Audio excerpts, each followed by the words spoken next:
Ma'am थी, उन्होंने भी बहुत इसमें कार्य किया है। और ये तपोवन का बहुत ही खूबसूरत यहाँ का प्रमाण है। जितना तपोवन मन में हमारा दर्शन है इस फ़ोटो में दर्शाया गया है। फाइनली हम लोग तपोवन आ गए हैं और ये तपोवन की सीढ़ियाँ कहते हैं यहाँ पे 204 सीढ़ियाँ हैं, लेकिन इससे भी अधिक सीढ़ियाँ बीच में है। बीच में बहुत सारे पथरीले रास्ते हैं और बहुत सारा बड़ा बड़ा पहाड़ है। पहाड़ों पर चढ़ते हुए हम लोगों ने अपनी पहला पड़ाव पार के सीढ़ी को चढ़ते हुए हम लोग यहाँ पे छोटे छोटे मंदिरों का करेंगे दर्शन। फर्स्ट मंदिर का दर्शन करने के बाद हम लोग आए यहाँ पे साइड में हमारे शिवलिंग बना हुआ है और शिवलिंग का दर्शन करेंगे यहाँ पर, जो कि बहुत ही प्राचीन शिवलिंग के कहते हैं। यह हज़ारों साल पुराना है। यहाँ पर महाराज जी ने इसकी स्थापना की थी, जो कि वहीं रहते थे। वहीं छोटे छोटे बहुत ही पहाड़ों के बीच में मंदिर की स्थापना की। और जो नौलखा बनाया था हमारे कलकत्ता की एक थी वहाँ की देवी, उन्होंने ही बनवाया था। और तपोवन वन का दर्शन करने के बाद हम यहाँ पे ऊपर एक आए। ये आनंद महाराज जी का बहुत ही बड़ा सुंदर चित्र और जो कि फ़ोटो में दर्शाया गया है। दूर से ही लोग दर्शन करते हैं यहाँ पर, क्योंकि महात्मा मुनि को छूना अलाउ नहीं होता है और छूना भी नहीं चाहिए। और ये छोटे छोटे देखिए यहाँ पे कैसे शिवलिंग बने हुए हैं। बहुत सारे यहाँ पे छोटे छोटे मंदिर है जो कि पहाड़ों के बीच में कुंदरा में बना हुआ है काट काट के। बहुत ही अद्भुत है, बहुत ही पुराना प्राचीन मंदिर है ये। हम लोग बलिया से आए हम लोगों ने फाइनली दर्शन करने के बाद पहाड़ों के देख कैसे निकले। जगह जगह पांडा बैठे हुए हैं और वो लोग यहाँ पर चढ़ावा का डिमांड करते हैं कि, लेकिन ज़्यादा कुछ नहीं कहते हुए वो। लेकिन आप कभी भी तपोवन आइए या झारखंड में तो हमेशा चेंज पैसे लेके आए, क्योंकि यहाँ पे सिक्के बिल्कुल नहीं लेते हैं ये लोग पांडा लोग। क्योंकि 10-20 तो से काम नहीं चलता, 50 से चलता है, तो उसके हिसाब से बजट लेके या पाइए घूमने के लिए। और यहाँ पे तपोवन का बहुत खूबसूरत हमारा पहला बार, कम से कम मुझे लग रहा है कि 100 सीढ़ियाँ हम लोग चढ़ के ऊपर आ चुके हैं।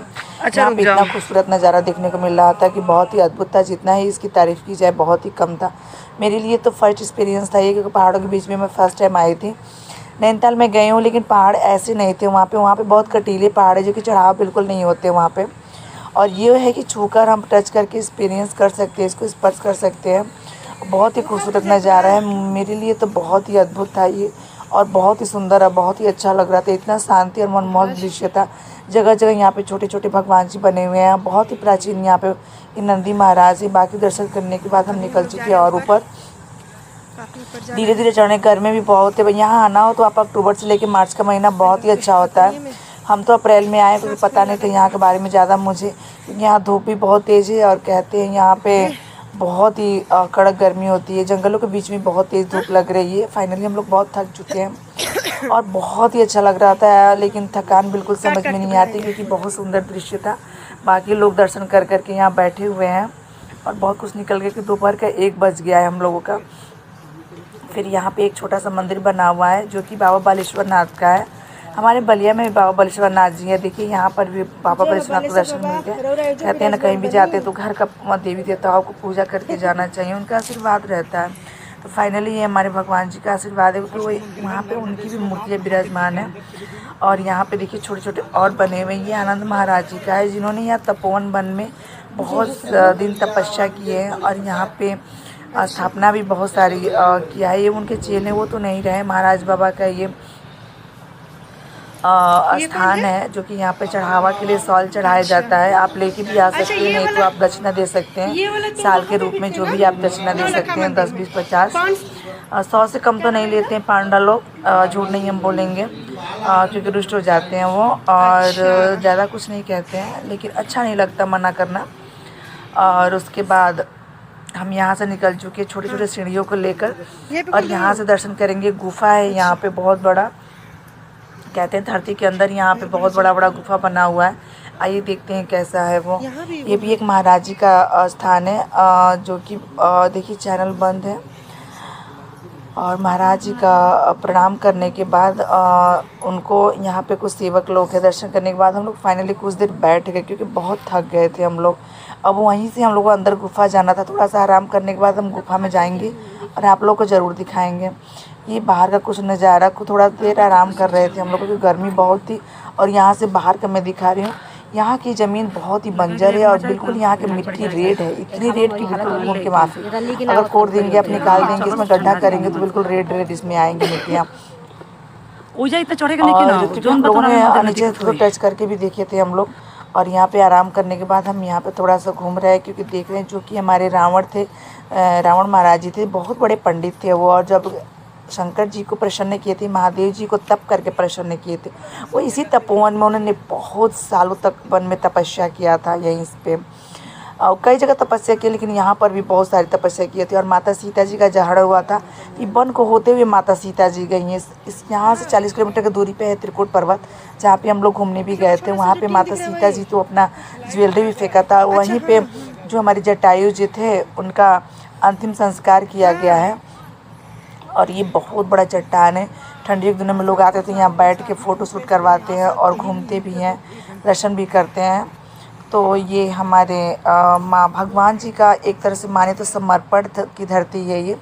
फाइनली हम लोग गुफा के पास आ गए। महाराज जी का दर्शन करने के बाद हम फाइनली चलेंगे नीचे गुफा के अंदर। और ये अंदर धरती में गुफा बना हुआ है। बहुत ही, एक तो सीढ़ियाँ यहाँ की बहुत लंबी लंबी दिख रही है, और बहुत ही अंदर सांस लेने के लिए बता रहे हैं कि नहीं है। और बाकी अंदर चल के देखते हैं क्या है अंदर। फाइनली धीरे धीरे हम भी अपना पैर बढ़ाते हुए अंदर जा रहे हैं। और दीपक तो दिख गया हमें, दीपक तो जला हुआ है। यहाँ पे कुछ भगवान जी की मूर्तियाँ होंगी यहाँ पर, आइए देखते हैं। यहाँ पे एक चरण पादुका बना हुआ है, जो कि यहाँ पे जो तपस्वी थे उनकी है। और रावण भी इस कुंद्रा में आकर तपस्या किया था, रुका हुआ था। तो ये भी बहुत पवित्र है, क्योंकि बहुत बड़े पंडित थे रावण।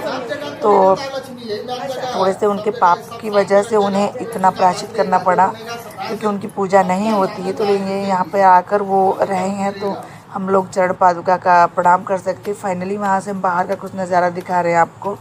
ये बहुत टीला के ऊपर से और बाहर बहुत दूर तक दिख रहा है ये देखिए दूर से ही बहुत ही अच्छा लग रहा है। यहाँ का लोकेशन बहुत ही अच्छा है। कभी अभी आप देवघर आइए दर्शन करने के लिए, तो बिल्कुल तपोवन त्रिकुट पर्वत बिल्कुल अपने लिस्ट में रखिए। आप बजट में है बिल्कुल। और आप 4-5 लोग रहेंगे तो 200 रुपये ही आएगा आपको घूमने के लिए, ज़्यादा नहीं लगेगा। और जो हम बासुकीनाथ दर्शन करने जाए उसके बीच में ये पड़ेगा नौलखा मंदिर और ये तपोवन। फाइनल तपोवन का हम लोगों ने गुफा का दर्शन करने के बाद हम निकल चुके ऊपर पहाड़ पर। और पहाड़ पर धीरे धीरे चलते हुए हम लोग आगे बढ़ रहे हैं।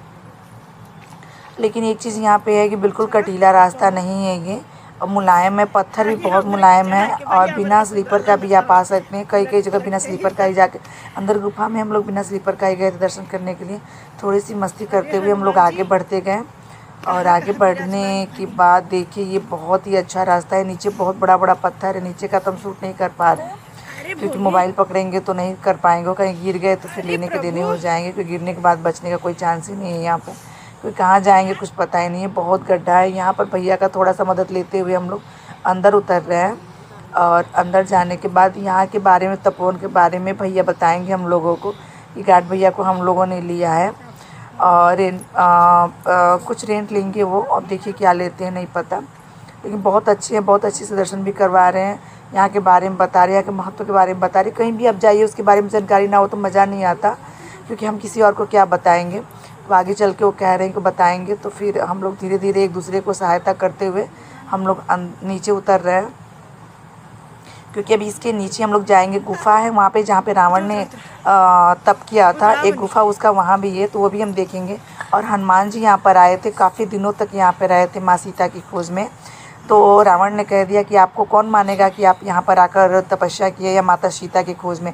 तो उन्होंने यहाँ पे अपना चिन्ह दिया है अंगूठे का, जिस अंगूठा जहाँ पे रखा वहाँ पे शिला फट गया था। और आइए भैया से जानते हैं यहाँ के बारे में।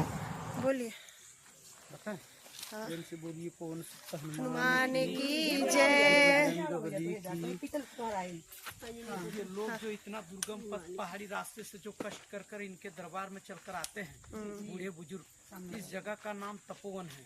और ऐसा जगह आपका भारतवर्ष में बोल के 4 जगह है। फर्स्ट आपका ये है ऋषिकेश में, दूसरा है बोध गया राजगीर में, तीसरा है नासिक पंचवटी में, इसको बोला जाता चौथा रावणेश्वर वैद्यनाथ तपोवन। रावण का प्रथम तपस्या शिव कैलाश पर्वत पर किए थे। जिस समय शिव को खुश करके प्रसन्न करके लंका ले जा रही थी, उसमें से शर्त करके शिवलिंग को हाथ में दिया गया था, कहीं पे रखा नहीं चलेगा, जहाँ पर रखोगे वहाँ से हम दोबारा उठेंगे नहीं। उसी को जो बाबा बैजनाथ जहाँ पे देवघर में छलना के द्वारा स्थापित किए गए हैं, यहाँ पे लोग बहुत दूर दूर से आते हैं जल ढालने, पूजा करने के लिए श्रद्धालु लोग। जी जी। दूसरा तपस्या रावण जो है इसी तपोभूमि में आए थे करने के लिए। विराट बड़ा बड़ा किया है तपोवन। हाँ, इसी तपोवन में तपस्या के। बहुत बड़ा अंधकार गुफा आगे चलकर देखेंगे, घट टाइप का। उसके अंदर में कभी भी सूर्य का प्रकाश नहीं जाता, 24 घंटा अंधेरा छाए हुए रहते हैं। जब दूसरा तपस्या को यहाँ पे कठोर आरंभ करते रावण, राम, सीता, लक्ष्मण जी और हनुमान जी जब अपना बारी बारी से चारों